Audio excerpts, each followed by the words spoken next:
Le Soudan du Sud a reçu une aide humanitaire estimée à plus de 288 millions de dollars des États-Unis. L'appui devrait soutenir plus de 2,2 millions de personnes confrontées à une insécurité alimentaire aiguë et à la malnutrition à travers le pays.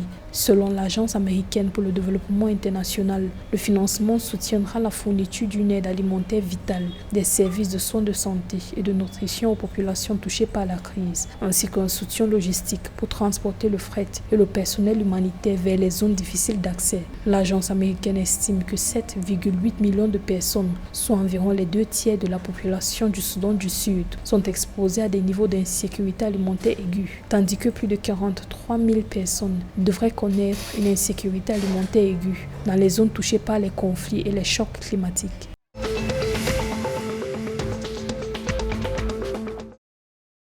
Le gouvernement ougandais va suspendre les nouveaux prêts, les embauches, l'augmentation des salaires, certains voyages à l'étranger des fonctionnaires, l'achat des voitures et réduire de moitié les dépenses consacrées aux ateliers au cours de l'exercice 2023-2024 dans le but de réduire le train de vie de l'État.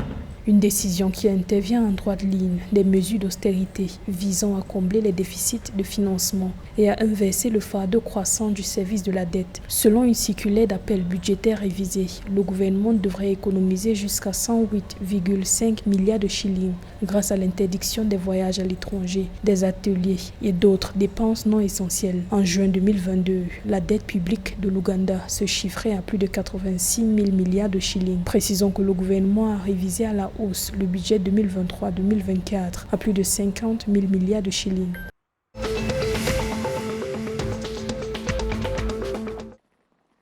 L'Union européenne a ouvert des négociations commerciales avec le Kenya pour exploiter les opportunités dans les domaines de l'agriculture, de l'énergie verte, des infrastructures et de la technologie. L'Union européenne est la principale destination des exportations de produits kenyans et sa troisième source d'importation. Selon le Bureau national des statistiques du Kenya, l'Union européenne consomme 15% des exportations totales du Kenya et la valeur commerciale potentielle globale entre les deux parties est estimée à plus de 500 millions d'euros de plus par an que la valeur commerciale réelle. L'Union européenne entend également promouvoir la production intellectuelle du Kenya et du reste de l'Afrique, selon Henriette Gega, ambassadrice de l'Union européenne au Kenya.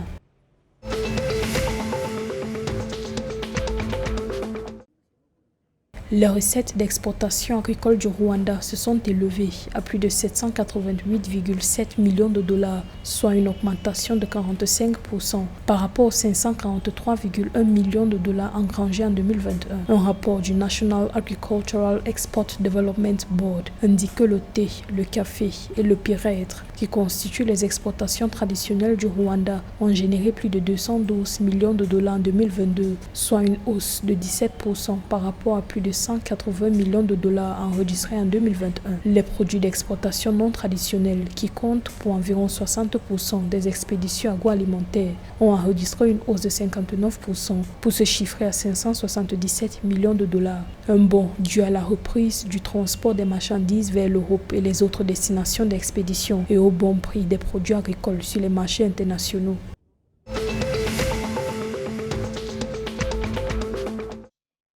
Selon l'Union africaine, les pays africains devraient allouer au moins 10% de leurs ressources budgétaires nationales pour atteindre la souveraineté alimentaire.